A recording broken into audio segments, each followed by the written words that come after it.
This is a safe space. This is a time for us to just be us.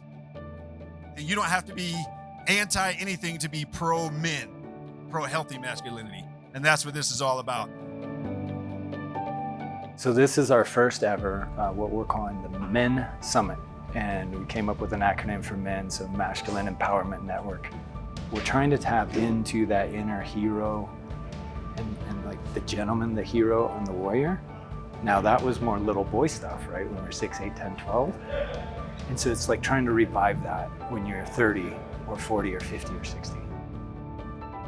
Now, one of the things I like to do is create this distinction in what I call holding someone capable. And what that means is that rather than kind of pointing the finger and I'm going to hold you accountable, what you're doing is you're holding them capable. You see greatness in them and you make sure they know it and you hold them to that standard. You see the best in them. When they need to course correct, you communicate it. And when they need a kick in the butt, you're there too. I want you to think of some of the best teachers and coaches you ever had in your life. You may not have been happy with them, am I right? But you look back now and you're like, wow, they were there for me. They held me to a standard. So this isn't, men are broken, you're doing terrible, let's fix you, right? Woe is men. It's really more for, I think, for the demographic of men who are good. Good could be, I have a decent job, I can pay the bills, mostly. I have an okay wife, the kids aren't totally messed up, they're doing okay at school, right? But you have this thought in the back of your head of like, is this all there is? Now there's a time and a place to be tough. All I'm suggesting is that when you're in a relationship, try to have a little bit more open-mindedness. That's all. You don't have to give up anything. You don't have to give up your masculinity. And that's not even close to what I'm suggesting. There is strength in vulnerability.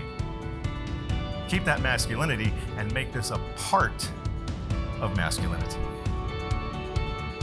I don't want any man to buy into what I call the kind of phony baloney BS that's out there right now on social media, that like in 2 hours or 20 minutes or 2 weeks, you're gonna rewrite 20 years of your life. No, it doesn't work like that.